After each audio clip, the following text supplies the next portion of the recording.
Hi, my name's Lucas, and my TED Talk is about the boy crisis. Before we begin with that, though, I'd like to begin by asking you all a question. Out of all of you here, how many of you have seen your moms cry more than your dads? Raise your hand up if you have. Okay, so, looking around, I think we would clearly see a difference there, right? People see their moms cry more than their dads. And that brings me to the issue that I want to address here today.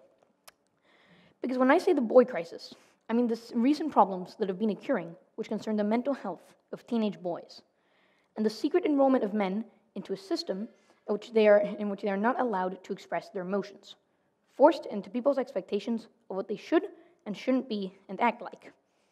Now, why do I, and more importantly, why should you, care about all of this? Well, the story of how I came to be here starts last year. In my school, we have regular PSHE lessons, in which we all sit down and talk about world issues, which I think is pretty important, right? Now, at the time, we happened to be doing a topic on the mental health of teenagers, and I realized that most of these talks were centered around the mental health and violence that teenage girls face. So they were talking about sexual violence, social injustices, and just general things like that, right? Now, what ended up happening here is that while this view is very important, and there are problems that go on in this sector, we ended up developing a sort of bias where the boys would end up feeling guilty after these talks, right? Feeling like we were being accused of these acts, even though that wasn't the school's intention.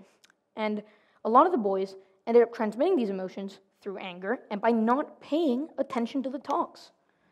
I personally found this attitude very concerning, so I began to research the topic. And that's when I realized that this wasn't just an isolated case. Because across the globe, we are being haunted by a specter. A crisis that most of us don't even realize is occurring until it strikes inside our homes and in our families. It is an epidemic of depression and anxiety that most boys and men inside first world countries face, and it has grown into what many have come to call the boy crisis. Now, some of you out there in the audience may be thinking, gee, Lucas, this all seems very brass and unreasonable. I mean, when we have realized if boys just started to get depressed all over the place? Well, I think the statistics speak for themselves. A study here on suicide rates per gender in 2018 found that the suicide rate is close to 4 times higher for men than it is for women. And that statistic is only rising. Or how about a survey by the AARP, which shows that 1 in 3 men regularly feel lonely and misunderstood? I knew that there had to be a reason behind this, but I just had to find out why. And unfortunately, let me tell you folks, I didn't have to look for very long.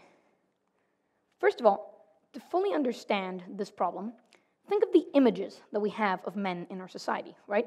The lone cowboy, the stoic warrior, the emotionless beast. In most cultures, boys are taught from a very young age to hide their emotions, to man up, to not cry, right? You've all heard it, the whole boys don't cry thing. What ends up happening here, though, is very subtle indoctrination of men into a system in which they are taught to keep it to themselves. If you try to talk about your feelings or about how insecure you feel, you're more likely than not be seen as a wussy or other worse things, which I can't say because I'm in a TED Talk. Now,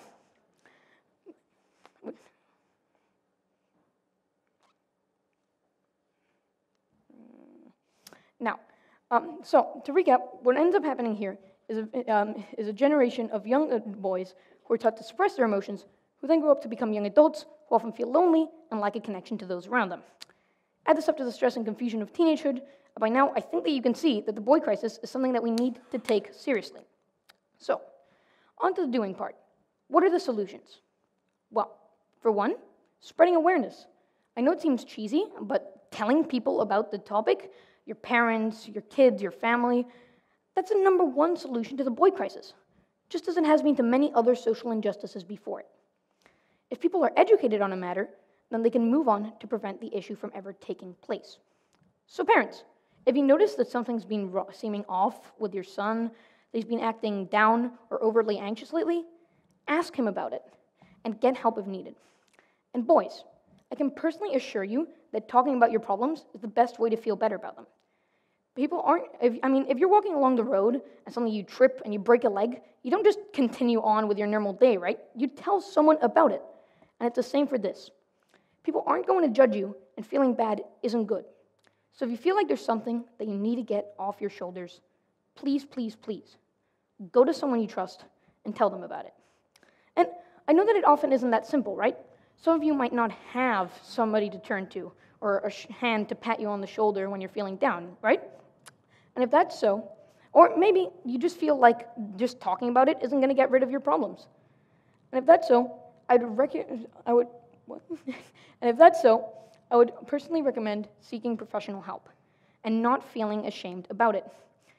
You are not broken, and there are hundreds, if not thousands, of people out there who are going through the same things that you are. So, and who want to help. But you will only find them if you have the courage to start looking. So, still not convinced? Let me give you an example on my part. Now, I naturally am a person with a lot of anxiety, right?